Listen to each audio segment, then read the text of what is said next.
और एमएसपी समेत दूसरी मांगों को लेकर पंजाब हरियाणा के शंभू बॉर्डर पर 13 महीनों से धरने पर बैठे किसानों पर बुलडोजर एक्शन लिया गया है। पंजाब के शंभू और खनौरी बॉर्डर पर रात भर पुलिस का एक्शन चला है। पुलिस ने शंभू बॉर्डर पर किसानों के अस्थायी मंच को हटा दिया। किसानों के रहने के लिए बनाए तंबू को भी हटा दिया गया।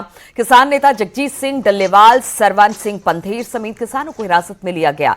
इधर किसानों पर पंजाब पुलिस द्वारा की गई इस कार्रवाई की भाजपा, कांग्रेस, शिरोमणि अकाली दल सहित अन्य दलों के नेताओं ने इसकी आलोचना की है। चंडीगढ़ में किसान नेताओं और केंद्रीय प्रतिनिधिमंडल के बीच हुई बैठक का कोई ठोस नतीजा नहीं निकला। यह बैठक 3 घंटे से ज्यादा चली है, जिसके बाद बैठक से लौटते वक्त किसानों को पंजाब पुलिस ने डिटेन करना शुरू किया। ये तस्वीरें हम आपको दिखा रहे हैं शंभू बॉर्डर पर। जितने भी वहां पर किसानों के जो तंबू लगाए गए थे उन्हें उखाड़ दिया गया, बुलडोजर से उनको नष्ट कर दिया गया और अब इसकी चौतरफा निंदा हो रही है।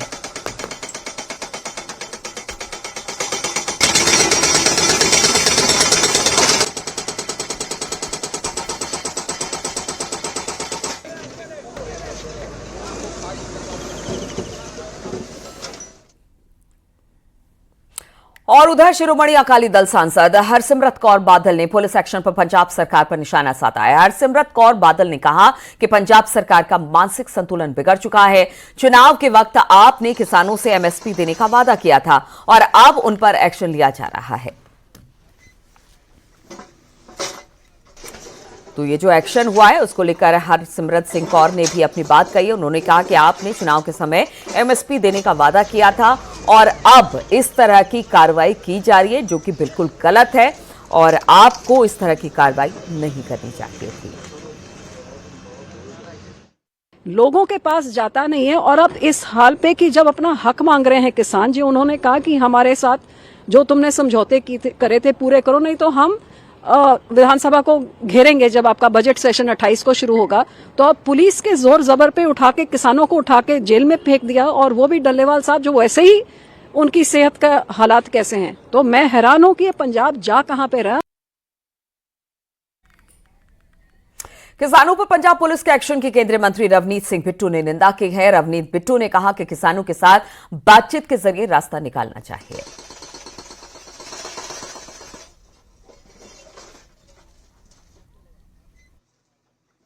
पंजाब सरकार बहुत जिन्नी मैं समझदा निंदिया की जाए उन्नी घट आ।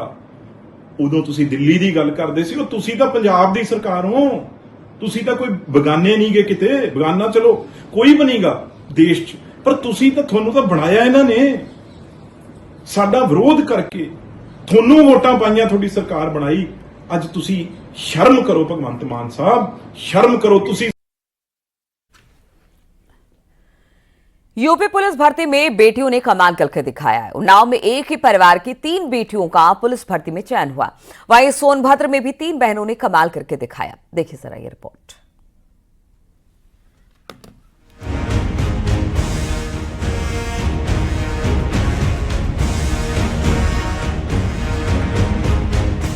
कड़ी मेहनत और संघर्ष के बाद मिली कामयाबी की अलग ही चमक होती है, जो इन तीनों बहनों के चेहरे पर दिख रही है। सालों पहले पिता का साया सिर से उठ गया था, जिसके बाद तो जिंदगी बहुत मुश्किल लगने लगी थी, लेकिन परिवार ने हिम्मत नहीं छोड़ी। घर की बेटियों ने सपना देखा था कि पुलिस में भर्ती होना है। अपनी मंजिल को पाने के लिए तमाम बाधाएं पार भी की और आज तीनों बहनों का यूपी पुलिस की भर्ती के बाद सिलेक्शन हो गया है। बड़ी बहन ने कुछ साल पहले होमगार्ड की नौकरी ज्वाइन की। इसके बाद अपनी 2 छोटी बहनों और भाई की जिम्मेदारी भी उठाई, साथ ही मां का भी ध्यान रखा और तीनों बहनों ने पुलिस की परीक्षा में कामयाबी पाई। 2017 में मेरे पापा एक्सपायर हो गए थे, 2017 में मेरा इंटर भी नहीं हुआ था और 2018 में अक्टूबर में मेरे होमगार्ड पद पे पापा की जगह पे मृतक आश्रित पे भर्ती हो गई। और फिर भर्ती होने के बाद अपनी बहन और अर्चना, सुलोचना दोनों को किराए के कमरे पे लेकर पढ़ाया लिखाया इन लोगों को। और ये मेरा एक छोटा भाई भी है और मम्मी को भी अपने साथ लाए और इन लोगों भाई को भी पढ़ा रहे थे। दोनों बहनों ने भी बड़ी बहन की मेहनत को साकार करते हुए पुलिस का एग्जाम दिया और परीक्षा पास की। परिवार ने उन्नाव के रामपुरी मोहल्ले में किराए पर मकान लिया और यहीं से अपनी मंजिल को पाने का संघर्ष शुरू किया। तीनों बेटियों ने घर और गांव का नाम रोशन किया है। तीनों की कामयाबी की चर्चा पूरे इलाके में है। वहीं सोनभद्र से संघर्ष की ऐसी ही कहानी सामने आई है। यहाँ एक किसान की तीनों बेटियों ने कमाल कर दिया। किसान के आर्थिक हालात ठीक नहीं हैं। घर का खर्च भी बड़ी मुश्किल से चला पाते हैं, लेकिन उनकी बेटियों ने इसे कभी अपने आड़े नहीं आने दिया और अपने संघर्ष पथ पर डटी रहीं। मैं बता दूं कि ये वही प्राथमिक विद्यालय है करकी, जिसमें तीनों बेटियों ने पढ़ाई की और यहाँ से पढ़ते हुए वो आगे बढ़ी और बहुत ही माली हालत थी उनके पिता की, फिर भी उन्होंने पढ़ाई कंप्लीट की। पापा हमेशा से कहते थे आप लोग को जो पढ़ना है पढ़ाई करो, जो मतलब आपको बनना है सबकी तैयारी करो। तो कितना सपोर्ट आपके परिवार में, और कौन कौन से लोग ऐसे थे कि जो आपको सपोर्ट किए पढ़ाई में? ऐसे मेरी फैमिली, मेरे माता पिता, उसके बाद मेरे भाई बहन, उसके बाद कुछ फ्रेंड्स थे, कुछ रिलेटिव भी हैं जो सपोर्ट करते थे कि आप लोगों को भी कुछ करना चाहिए। कोशिश भी बहुत किए हैं हम, जब और चीज नहीं हो पाया फिर मैंने क्या सोचा कि क्यों ना हम यूपीपी का ही देखें, अगर इसमें हो जाएगा फिर आगे की कोशिश और करेंगे हम। और लेकिन हमें इसका मतलब हमें ये हो रहा था कि हम यूपी पुलिस में ही सिलेक्शन हुआ, क्योंकि मेरे दादाजी देश को आजाद किए थे, देश का रक्षा किए थे, तो हमें भी यही था कि हम भी अपने देश का रक्षा। करकी गांव की 3 होनहार बहनें लड़कियों के लिए रोल मॉडल बन गई हैं। सुमन, मंजू और आराधना ने एक साथ यूपी पुलिस में सिपाही भर्ती परीक्षा पास की। पढ़ने में लोन लिए? हाँ, ग्रीन कार्ड तो है हमारे यहाँ कम से कम 260। तो लोन लिए, लोन लेके पढ़ा? हाँ, जहाँ सामने आर्थिक स्थिति गड़बड़ हुई तो उससे हाथ बटा गए। तो अभी आपकी 3 बेटियां सेलेक्ट हुई हैं, तो इनको पढ़ाने में आप कितनी मदद करते थे इन लोग को पढ़ाने में? बहुत सा मदद की। गांव में रहकर ही तीनों बहनों ने अपनी स्कूल की पढ़ाई की और यहीं से पुलिस में भर्ती की तैयारी शुरू की थी। पिता अनिल सिंह पटेल अपनी बेटियों की कामयाबी पर बेहद खुश हैं।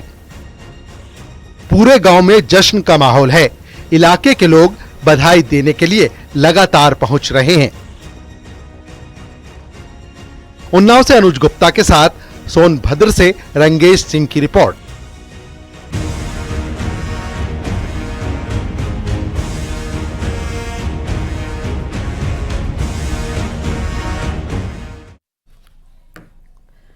लखीमपुर खीरी में एक दर्दनाक हादसा हो गया। 5 बच्चे मिट्टी के ढेर में दब गए, जिसमें एक बच्चे की जान चली गई। घायलों को अस्पताल ले जाया गया।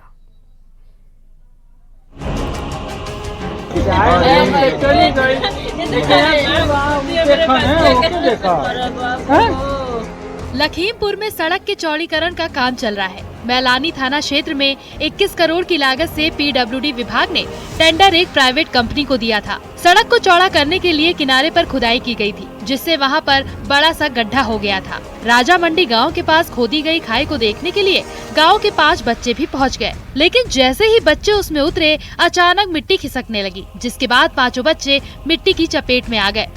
इसके बाद तो मौके पर हड़कंप मच गया। मौके पर मौजूद ग्रामीणों ने आनन फानन में बच्चों को फावड़े और कुदाल की मदद से बाहर निकाला। जब तक ग्रामीण सभी बच्चों को निकाल पाते, उसमें से 12 साल के सचिन की मिट्टी में दबने से मौत हो चुकी थी। बाकी बच्चों को अस्पताल ले जाया गया, जहां इलाज के बाद चारों को घर भेज दिया गया। कैसे मैं बताऊं, जब जिसे भी आपका खोद के वहाँ हर बच्चे खेल रहे थे, ये भी गया उसी में घुस गया। 5-6 बच्चे खेल रहे थे, ऊपर से मिट्टी का राड टूटा, उसी में दब गए लोग। इसमें ठेकेदार की लापरवाही भी सामने आई है। ग्रामीण का आरोप है कि सड़क चौड़ीकरण के लिए जो खाई खोदी गई है वो मानक के अनुरूप नहीं है। आप देख सकते हैं मेरे पीछे ये गहरे गहरे गड्ढे हैं। यहाँ पे जो गड्ढा सड़क चौड़ा करने के लिए ठेकेदार ने खोदा था, यहाँ से मिट्टी निकाली गई थी। लगभग 15 फुट के आसपास ये गड्ढे खोदे गए हैं। इस गड्ढे में 5 बच्चे खेलते हुए गिर गए थे और 5 बच्चे दब गए हैं। ग्रामीणों की मदद से 4 बच्चों को सुरक्षित निकाल लिया गया, लेकिन एक बच्चे की दर्दनाक मौत हो गई। कहीं ना कहीं जितना भी दूरी तक ये रोड खोदा गया है, तो कम से कम लगभग 15 फीट के आसपास ये गड्ढा खोदा गया है। इस घटना के बाद से इलाके में हड़कंप मचा हुआ है। लखीमपुर से न्यूज़ 18 के लिए मनोज शर्मा की रिपोर्ट।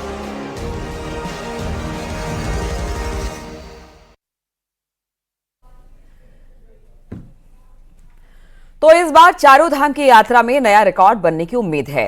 अभी से ही होटलों की बुकिंग फुल हो चुकी है।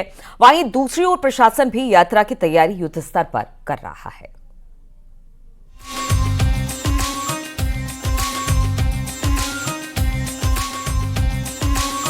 चारधाम यात्रा 30 अप्रैल से शुरू हो रही है, जहां 30 अप्रैल को गंगोत्री यमुनोत्री, 2 मई केदारनाथ धाम और 4 मई को बद्रीनाथ धाम के कपाट ग्रीष्मकाल के लिए खुल जाएंगे।